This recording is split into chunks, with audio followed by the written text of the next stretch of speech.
The Battle of Auberoche was a significant action between English and French forces during the early stages of the Hundred Years' War. It was fought at the village of Auberoche near Périgueux in northern Aquitaine. At the time, Gascony was territory of the English crown and the English army was largely made up of native Gascons. The battle occurred on the Auberoche River, which formed part of the unofficial and heavily disputed boundary between the English and French territories. The campaign. The village and castle at Auberoche had been seized from the French occupants by a raiding force under the Earl of Derby, who had landed in June with a small army from England and augmented it with Gascon troops and conducted a large-scale raid across the frontier, aiming at and capturing the important town of Bergerac during August. Amongst the other places he took before retreating back to Bordeaux for fresh troops and supplies was Auberoche, and in mid-October it became the first position counterattacked by a 7,000-strong French army under Louis of Poitiers.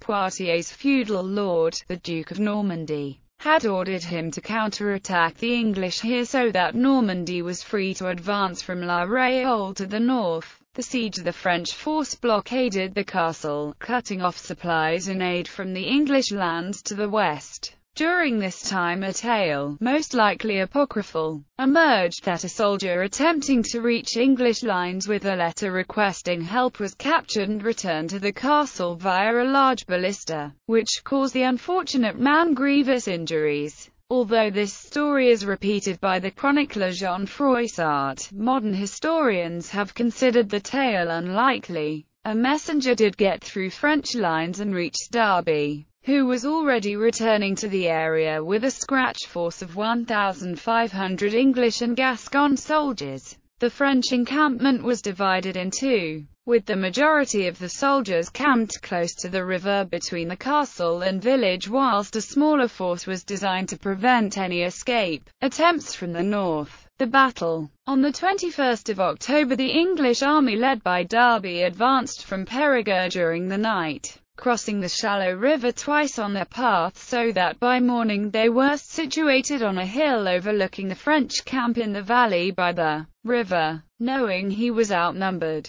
Derby had waited several days for the arrival of a force under the Earl of Pembroke but had given up waiting the evening before and had stolen a march on the French force below him. As dawn broke on the 21st, the English remained hidden behind the hill, hoping for Pembroke at the last minute. Derby called a council of his officers including the famous Walter Manny, and it was decided that rather than wait any longer and lose the advantage of surprise, the army would advance immediately and attempt to overrun the French camp before an effective defense could be devised. Derby undertook a personal reconnaissance of the French positions and decided to launch a three-pronged assault, with his cavalry charging along the flat ground to the south, his infantry following a path in the woods to emerge in the French rear and his longbowmen firing from the tree line into the French position. The attack was launched as the French were eating their evening meal, and complete surprise was achieved. The French thrown into disarray by the hail of arrows and the charging horsemen. Those French units who escaped the camp and the cavalry formed ragged bands on the flat ground and were thus ideal targets for the archers.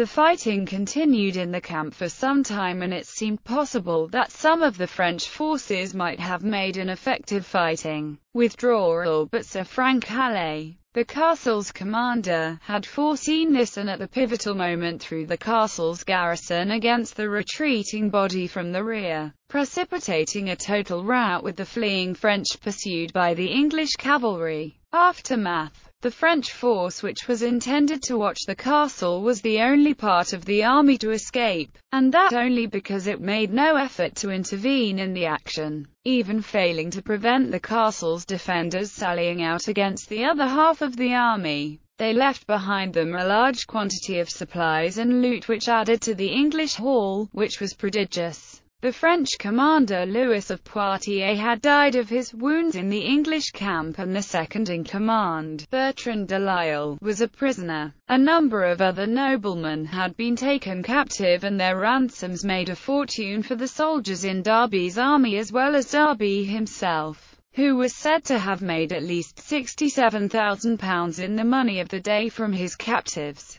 The battle had longer-reaching political effects too. Normandy's advance on the English territory was called off and no French force conducted any operations in the Gascon border country for 6 months. Communications between Normandy and the Duke of Bourbon, who commanded a force in the south of France, were also cut for some time, preventing coordinated operations against the smaller English forces in the near future. Derby used this opportunity to seize more towns in the region, including Montségur, and conduct successful sieges against La Réole and Aiguillon, placing the region firmly in English hands. Local morale and, more importantly, prestige in the border region had decidedly swung England's way following this conflict, providing an influx of taxes and recruits for the English armies. The region had been in a state of flux for centuries, and many local lords served whichever country was stronger, regardless of national ties. With this success, the English had established a regional dominance which in some respects would last 100 years.